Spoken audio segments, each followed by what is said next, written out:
Hey everybody, we are here at the Country Music Hall of Fame and Museum in Nashville, Tennessee, and I'm getting ready to show you around, and I'm inviting you to tag along with me today. And here is an old jacket that was worn by Johnny Cash, and here is a jacket that was worn by Elvis Presley back in the 1950s. Sometimes you hear people call country music country western. And here is probably why. Some of the Western influences, such as Gene Autry, Patsy Montana, Tex Ritter, and Roy Rogers, they had a great influence on country music years ago. Here's Alabama's own Hank Williams Sr. There's one of his suits, as well as Eddie Arnold's guitar. It looks like those boots belonged to Hank Williams Sr. And the Dust Bowl brought another change to country music with the addition of fiddles. There you have Bob Wills, T. Texas Tyler, and this is really neat. Cindy Walker composed many songs that were composed for Eddie Arnold and Jim Reeves and even Ernest Tubb and more right here on this typewriter. And here's a dress that was worn by Brenda Lee. Of course, everybody knows the famous song, Rockin' Around the Christmas Tree. She had a few others, Little Miss Dynamite and Sweet Nothings back in 1959, but that is a dress that she wore. And by the 1950s, country music had taken another turn. Here we have Buck Owens with a nudie suit that Buck would wear. Of course, there's his famous American flag guitar. Here's Connie Smith's guitar. Here's Farron Young and his guitar. And then, of course, everybody knows the famous nudie suits of Porter Wagoner. And here is Elvis Presley's gold-plated Cadillac. Take a look at that.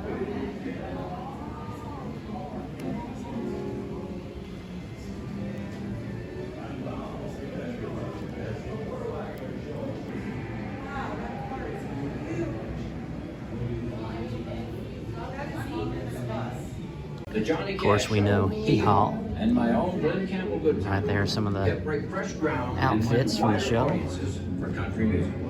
Grandpa Jones. Hello, I'm Johnny Cash.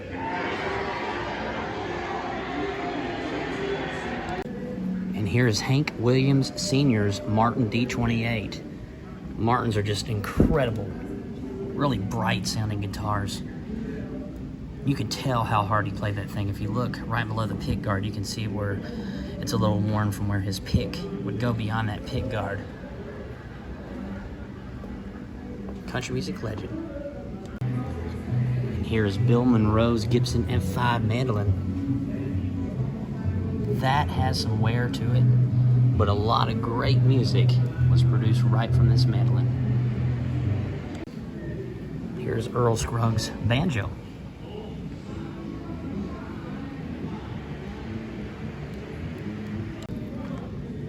And here's Mother Maybelle Carter's Gibson L5. Of course, these F-sound hole guitars are very expensive even nowadays. I mean, they're always in excess of $1,000. But even back in 1928, she purchased this guitar for $275 in 1928, prior to the Great Depression. So that was a lot of money back then. Here's Johnny Cash's gold record for his Greatest Hits Volume 2. If you're not already familiar, a gold record is when someone sells 500,000 units or albums. A platinum is when they sell 1 million.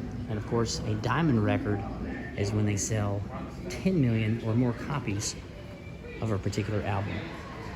I had no idea Florida Georgia Line was on a box of Wheaties.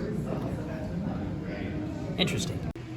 And here is even more of those gold, platinum, and diamond records on display. It's quite impressive. Here is a Garth Brooks album that you can no longer purchase. It is Garth Brooks' The Hits. And he had asked for this to discontinue to be produced. So if you got a hold of one of these, it is a rare item, even though several million copies were sold. It looks like right here, 10 million copies, in fact. So maybe not as rare as I thought, I guess. So it is a diamond album. In fact, let me tell you a little bit about diamond albums. Diamond albums were actually created due to Garth Brooks and Shania Twain.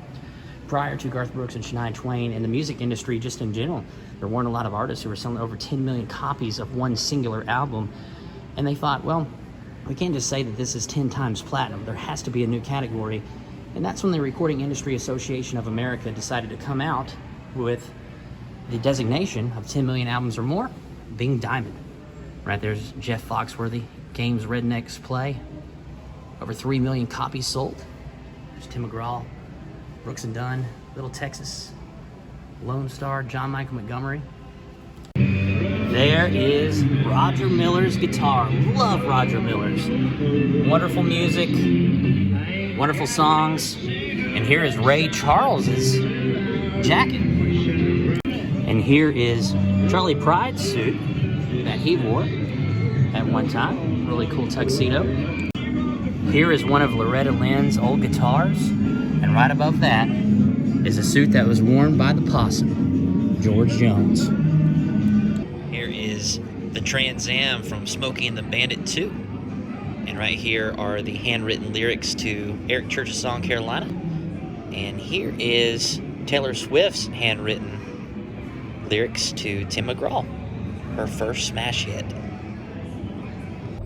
Right here is some memorabilia from Alan Jackson. If you remember the song Chasing That Neon Rainbow, Alan Jackson talks about his daddy Eugene winning a radio that he won on a country song and playing that country radio. Well, this is that actual radio that he won.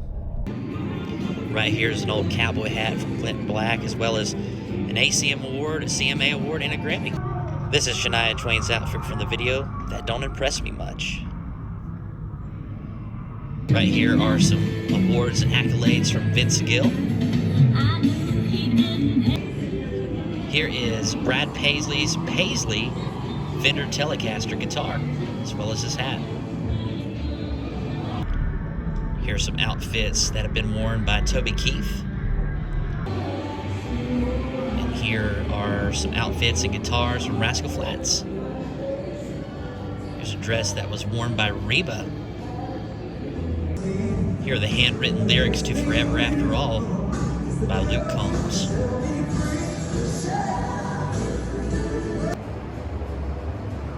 This is memorabilia from Carly Pearce. And here is Taylor Swift's guitar and dress from her Red tour. Here's the jacket that Luke Combs wore when he sang the national anthem at the Daytona 500. Darius Rucker, this is the outfit he wore in the video Wagon. Here's another Taylor Swift guitar.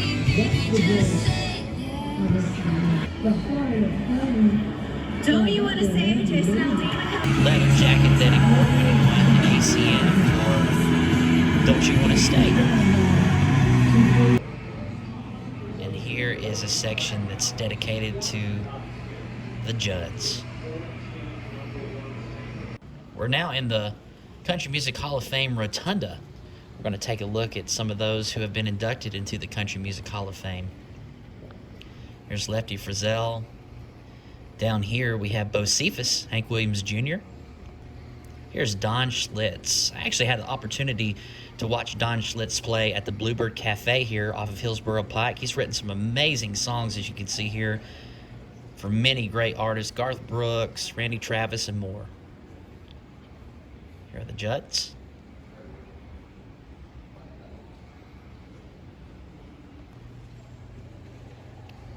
The king of rock and roll himself, but also a member of the Country Music Hall of Fame, Elvis. Here is Tammy Wynette. And the Queen of the Mountains, Dolly Parton. Well, guys, that was the Country Music Hall of Fame and Museum here in Nashville, Tennessee. If you're into country music, you enjoy history, and you just want to take a look at some old historical memorabilia from some of your favorite country music artists and songwriters, this was a really cool place. It doesn't take long to tour. You can tour it probably in an hour at a minimum, or you could take probably 2 to 3 hours, to be honest. There's package tours, there's audio tours, there's studio tours where they're taking a music row, but there's a lot to offer here. There was a lot of music playing, so I may have to cut out some pieces and kind of do voiceover views, so Of course, you've already heard that at this point if you've made it this far in the video, but I wanted to let you know and just be transparent in why. You may have heard me do some voiceovers rather than just hear my voice live behind the camera like you normally do. But guys, thanks so much for coming along. This is a really cool place, especially if you're a country music fan, and we look forward to seeing you on the next episode of Every Day is Saturday.